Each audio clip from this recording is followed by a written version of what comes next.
உங்களோட ஐடியை வந்து பிளாக் பண்ணிடுவோம் அப்படின்ற மாதிரி சொல்லியிருக்காங்க. பிளாக் பண்ணதுக்கப்புறம் நீங்கள் போய் எஸ்பிஓ லாகின் பண்ண ட்ரை பண்ணிங்கன்னா உங்களோட அக்கௌண்ட் வந்து ஓப்பனே ஆகாது அப்படின்ற மாதிரி சொல்லிட்டாங்க. எஸ்பிஓ மேலே நம்பிக்கை இல்லாதவங்க ஜிமெயில் பண்ணி உங்கள் ரீஃபண்டை நீங்கள் வாங்கிக்கலாம் அப்படின்ற மாதிரி சொல்லியிருக்காங்க. எஸ்பிஓவில் ஆட்டோமேட்டிக் வித்ட்ரா வரப்போகுது அப்படின்னு சொல்லியிருக்காங்க. அது எந்த அளவுக்கு உண்மை அப்படின்ட்டு தெரில. நமக்கு ஒரு வாட்ஸ்அப் சேனல் இருக்குது. அந்த வாட்ஸ்அப் சேனலில் உங்களுக்கு எக்ஸ்க்ளூசிவான நியூஸ் வரும்.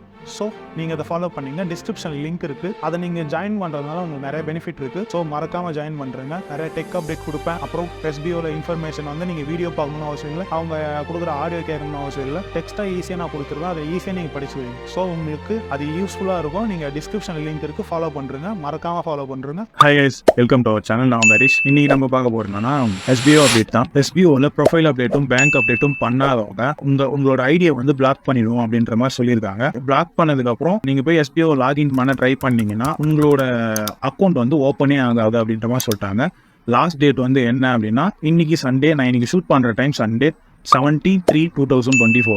இந்த டைமில் தான் நான் ஷூட் பண்ணிட்டு இருக்கேன். இன்னைக்கு 11:59, அதாவது இன்னைக்கு 12 மணிக்குள்ள நீங்கள் உங்கள் ப்ரொஃபைல் அப்டேட்டும் பேங்க் அப்டேட்டும் பண்ணிட்டீங்க அப்படின்னா நீங்கள் எஸ்பிஓவில் கண்டினியூ பண்ணலாம். அப்படி இல்லைன்னா உங்களோட ஐடி பிளாக் பண்ணுறேன் அப்படின்ற மாதிரி சொல்லியிருக்காங்க. எத்தனை ஐடி வந்து பிளாக் பண்ணோம் அப்படின்ற அப்டேட்டும் சொல்கிறேன் அப்படின்ற மாதிரி சொல்லியிருக்காங்க. பார்ப்போம் அப்படின்னு என்ன அப்படின்றது. எஸ்பிஓ மேலே நம்பிக்கை இல்லாதவங்க ஜிமெயில் பண்ணி உங்கள் ரீஃபண்டை நீங்கள் வாங்கிக்கலாம் அப்படின்ற மாதிரி சொல்லியிருக்காங்க. எஸ்பிஓவில் ஆட்டோமேட்டிக் வித்ட்ரா வரப்போகுது அப்படின்னு சொல்லியிருக்காங்க. அது எந்த அளவுக்கு உண்மை அப்படின்ட்டு தெரில. இல்லை புரியல. ஆட்டோமேட்டிக் வித்ட்ரா அப்படின்னா என்ன அப்படின்னு கேட்குறீங்களா? இல்லை நான் சொல்லுவேன். எக்ஸாம்பிள் எடுத்துப்போம். இப்போ நம்ம ஒரு கேமே வச்சுக்குமே, இந்த கலர் ப்ரெடிக்ஷன் ஆப்பில் இல்லை பினோமோ ட்ரேடிங் ஆப்லலாம் என்ன ஆகும்னா நீங்கள் ஒரு அமௌண்ட் ரிக்வஸ்ட் கொடுத்தீங்கன்னா 24 ஹவர்ஸ்க்குள்ள உங்களுக்கு உங்கள் அக்கௌண்ட் வந்து சேர்ந்துடும். அது எப்படி அப்படின்னா இந்த மாதிரி மெத்தட் தான். அதாவது எஸ்பிஓ அப்படின்றது ஒரு அக்கௌண்ட்டில் ஒரு அமௌண்ட் வச்சுட்டு இருப்பாங்க. இப்போ 1 crore வச்சுட்டு இருக்காங்கன்னு வச்சுக்கலாம். இப்போ நீங்கள் ஒரு 10,000 ரிக்வஸ்ட் கொடுக்குறீங்க. நீங்கள் ரிக்வஸ்ட் கொடுக்கும்போது அதுவாக ஆட்டோமேட்டிக்காக டிடெக்ட் ஆகி உங்களுக்கு அந்த அமௌண்ட் வந்து எஸ்பிஓ அக்கௌண்ட்லேருந்து உங்களுக்கு சென்ட் ஆயிடும். 10,000 1 crore ஓகேங்களா? இப்படிதான் வந்து இதுதான் வந்து ஆட்டோமேட்டிக் மிஷின், ஆட்டோமேட்டிக்காக வித்ட்ரா.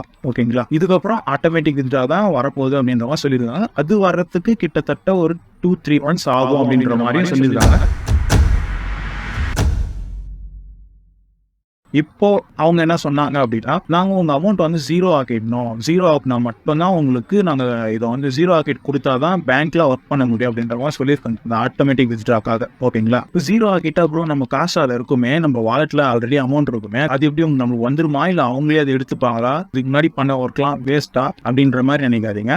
அப்படிலாம் கிடையாது. உங்கள் அமௌண்ட் வந்து அவங்க வந்து ஒரு டே கொடுப்பாங்க. அந்த டேல வந்து நீங்கள் ஒரு 200 இருந்தாலும் உங்களால் எடுத்துக்க முடியும். 100 rupees இருந்தாலும் நீங்கள் வித்ட்ரா கொடுத்து எடுத்துக்க முடியும். வர்ற மாதிரி அதுக்கப்புறமா அவங்க 0 ஆக்கிட்டு தான் அந்த பேங்க் கிட்ட உங்களோட அக்கௌண்ட்லாம் போயிட்டு அவங்க அந்த ப்ராசஸ் ஸ்டார்ட் பண்ண போறாங்க. அதாவது ஆட்டோமேட்டிக் வித்ட்ரா ப்ராசஸ் ஸ்டார்ட் பண்ண போறாங்க. அதுக்காக மட்டும் தான் 0 ஆகணும் அப்படின்ற மாதிரி சொல்லியிருக்காங்க. இதுக்கப்புறம் வரப்போற ஒர்க்ல அமௌண்ட் வித்ட்ரா லிமிட் எவ்வளோ இருக்கும் அப்படின்னா 2K, அதாவது 2,000 rupees தான் வித்ட்ரா லிமிட். நீங்கள் 2,000 அமௌண்ட் இருந்தால் நீங்கள் எடுத்துக்கலாம். நீங்கள் அதுக்குன்னு ரிக்வஸ்ட் கொடுக்கணும் அப்படின்லாம் கிடையவே கிடையாது. அடுத்து வர எஸ்பிஓவில், ஓகேங்களா, புதுசாக வர எஸ்பிஓவில் அது எப்படி ப்ரோ அப்படின்னு கேட்குறீங்களா? இப்போ 2,000 உங்கள் அமௌண்ட்டில் வாலெட்டில் ஆட் ஆகிட்டாலே ஆட்டோமேட்டிக்காக உங்கள் அக்கௌண்ட்டுக்கு வந்து அமௌண்ட் வந்து ரிசீவ் ஆகிடும். 2,000 வந்து வாலெட்டில் சேர்ந்துட்டாலே உங்கள் அக்கௌண்ட்டுக்கு வந்து அமௌண்ட் சென்ட் ஆகிடும் அப்படின்ற மாதிரி சொல்லியிருக்காங்க. அது எப்படின்றது நம்ம வந்தால் மட்டும்தான் நமக்கு தெரியும். இல்லை எப்போ அது டீட்டெயில் சொன்னால் எப்படியெல்லாம் வரும் அப்படின்றது ஒரு வீடியோ மாதிரி போட்டால் நல்லா இருக்கும் பார்ப்போம் அப்படின்றது.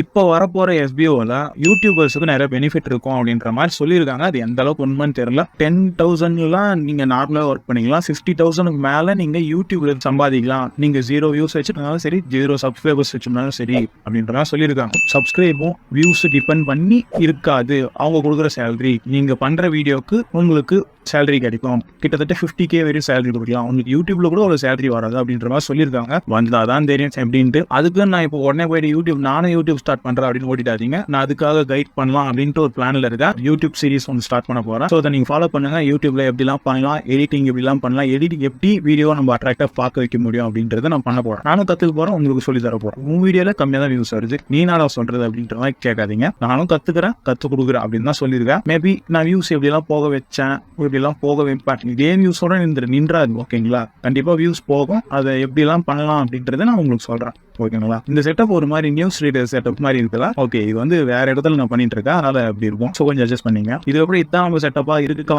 ஓகேங்களா? இப்போ நம்மளுக்கு பிளே ஸ்டோர்ல வந்து ஆப் நம்மளுக்கு அப்லோட் பண்றதுக்கு தான் டைம் டிலே அப்படின்ற மாதிரி சொல்லியிருந்தாங்க. அதுக்கு ஜிஎஸ்டி நம்பர் கிடைக்கணும். ஜிஎஸ்டி நம்பர் கிடைச்சதுக்கு அப்புறம் தான் அந்த ஆப் அப்லோட் பண்ண முடியும் பிளே ஸ்டோர்ல அப்படின்ற மாதிரி சொல்லியிருந்தாங்க. இப்போ ஜிஎஸ்டி நம்பர் இன்னுமே கிடைக்கல. அவங்க என்ன காரணம் சொல்றாங்கன்னா, எலெக்ஷன் வரப்போகுதுல்ல, இந்த எலெக்ஷன் வந்து முடிஞ்சதுக்கு அப்புறம் தான் உங்களுக்கு ஜிஎஸ்டி நம்பர் கிடைக்கும். இது வந்து எலெக்ஷன் ரூல்ஸ் அப்படின்ற மாதிரி சொல்லியிருக்காங்க. இந்த எலெக்ஷன் எப்போ முடியும்னா ஏப்ரல் எண்டுக்குள்ள முடியும். முடிஞ்சதுக்கு அப்புறம் நம்மளுக்கு கண்டிப்பாக ஜிஎஸ்டி நம்பர் கிடைச்சோம். அதுக்கப்புறமா நம்ம ஆப்பை வந்து அப்லோட் பண்ணிக்கலாம் அப்படின்னு சொல்கிறோம். அதுக்கு முன்னாடியே நம்ம ஒர்க் பண்ண போகுது இல்லையா அப்போ அப்படின்னு கேட்குறீங்களா? அது அவங்க தான் சொல்லணும். பார்ப்போம் என்ன நடக்குது அப்படின்றது. எஸ்பிஓ எப்போ தான் ஒர்க் ஸ்டார்ட் பண்ண போகிறாங்க அப்படின்றது இன்னும் கரெக்டாக தெரில. மேபி அடுத்த வாரம் நாங்கள் ஒர்க் சொல்லுவோம் அப்படின்ற மாதிரி சொல்லியிருக்காங்க. பார்ப்போம் என்ன நடக்குது அப்படின்றது. எஸ்பிஓ வந்து நீங்கள் இவ்வளோ தான் சம்பாதிக்க முடியும் அப்படின்லாம் கிடையாது. நீங்கள் எவ்வளோ எஃபோர்ட் போடுறீங்களோ அந்த ஒரு அமௌண்ட் கிடைக்கும். இப்போதைக்கு நாங்கள் வந்து 6 மந்த்துக்கு முன்னாடி ஒரு 2000 rupees மட்டும் தான் கிடைக்கும். 6 மந்த்துக்கு அப்புறம் நீங்கள் மந்த்லி 10,000 சம்பாதிக்கிற மாதிரி. இவங்களுக்கு அவங்களுக்குன்னு இல்லாமல் எல்லாருக்குமே 10,000 சம்பாதிக்கலாம். நீங்கள் அதுக்கு மேலே எஃபோர்ட் போட்டிங்கன்னா உங்களுக்கு 20,000 அதுக்கு மேலே கூட கிடைக்கும். வருஷம் இதுக்கப்புறம் 2,000 இன்க்ரீஸ் ஆகும். அப்படி பார்த்தா ஒரு 3 years அப்புறம் 16,000 அப்படின்லாம் சொன்னாரு. பார்ப்போம் என்ன ஏதுன்ட்டு.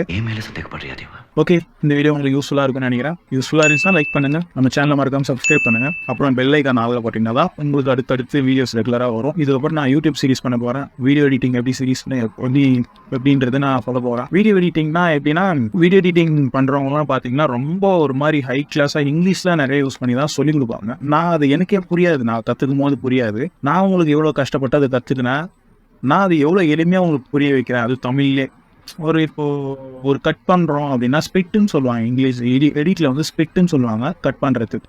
நான் அதை வந்து கட்னே சொல்லி அந்த மாதிரி சொல்லி தருவோம். எக்ஸாம்பிள் நான் இந்த மாதிரி டயலாக்னு சொல்கிறேன். கட் பண்ணி இங்கே ட்ரிம் பண்ணோம், இங்கே கட் பண்ணி இதை ஒட்ட வைக்கணும் அப்படின்னு நான் உங்களுக்கு சொல்லி தரேன். அப்போது உனக்கு ஈஸியாக இருக்கும். மேபி புரியுன்னா உங்களுக்கு நீ டவுட் சொல்லுங்கள், மறுபடியும் நான் வீடியோவை போடுறேன். அதில் எனக்கு எந்த பிரச்சனையும் இல்லை. ஸோ நான் இதுக்கப்புறம் யூடியூப் சேனலும் சரி, எடிட்டிங் சரி, ஃபோட்டோ எடிட்டிங், அப்புறம் நிறையா யூடியூப் சம்மந்தப்பட்டதுக்கு நான் நிறையா ஒரு கனெக்டாக நான் நிறையா சொல்லி தர போகிறேன். ஸோ நீங்கள் நம்ம சேனலை சப்ஸ்கிரைப் பண்ணிங்கன்னா பெல் ஐக்கான் ஆல்ல போட்டால் தான் உங்களுக்கு வீடியோ வரும். ஏன்னா டவுட்னா கமெண்ட் பண்ணுங்கள். ஓகே, பாய்.